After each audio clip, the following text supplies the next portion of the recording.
ராஜ்மோகன் வந்து சொல்றாரு, வட சென்னையில இருக்கவங்க எல்லாருமே நல்லா கேளுங்க. ராஜ்மோகன் ஆதவ அர்ஜுனா வட சென்னையில ஓட விடுங்க. 0 ஓட்ல ஓட விடுங்க. இனிமே நீ இதாண்டா உனக்கு அரசியல். ஏன்னா அவன் என்ன தெரியுமா சொல்றாரு? வட சென்னை மக்களுக்கு வந்து திமுக வந்து கஞ்சாவும் ரவுடிசமும் கொடுத்து ஜெயிக்குதுங்கிறாரு.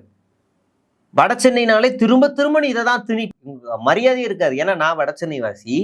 நான் திருவொற்றியூர்ல கிட்டத்தட்ட எனக்கு இப்ப 30 வருஷமா நான் அங்கதான் இருக்கேன்.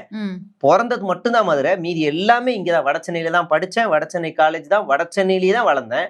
நீ திரும்ப அங்க கஞ்சா புழங்குது, அங்க ரவுடிசம் இருக்கு அப்படின்னு நீ திரும்ப திரும்ப சொல்லிக்கிட்டே இருந்தா என்ன அர்த்தம்? உங்க தலைவர் தான் வந்து கருப்பா இருக்கவன், வடசென்னை பாஷை பேசுறவங்க. வடசென்னையில இருக்கிற ஒருத்தர் கூட விஜய் ஃபேன்ஸோ விஜய் கட்சியினுடைய உறுப்பினர்களோ கிடையாதுன்னு ஆதவ சொல்றாரு. எனக்கு புரியல. அந்த மக்கள் வந்து மீண்டு வர்றது எவ்வளவு கஷ்டம். அங்க இருந்து அந்த பேரை மாத்தி இன்னைக்கு படிச்சு எங்கெங்கயோ போயிட்டு இருக்காங்க. திரும்ப அதே வார்த்தை. ஐயா உனக்கு தஞ்சாவூர்ல விவசாயம் இருக்கு, ஆனா அங்க கஞ்சா இல்லையா? உனக்கு கன்னியாகுமரியில கஞ்சா புழங்கலையா? ரவுடிசம் இல்லையா? மதுரையில ரவுடிசம் இல்லையா? தூத்துக்குடியில ரவுடிசம் இல்லையா? பனையூர்ல கஞ்சா விக்கலையா? பேச முடியும் நம்ம பேச. இல்ல ஓகே.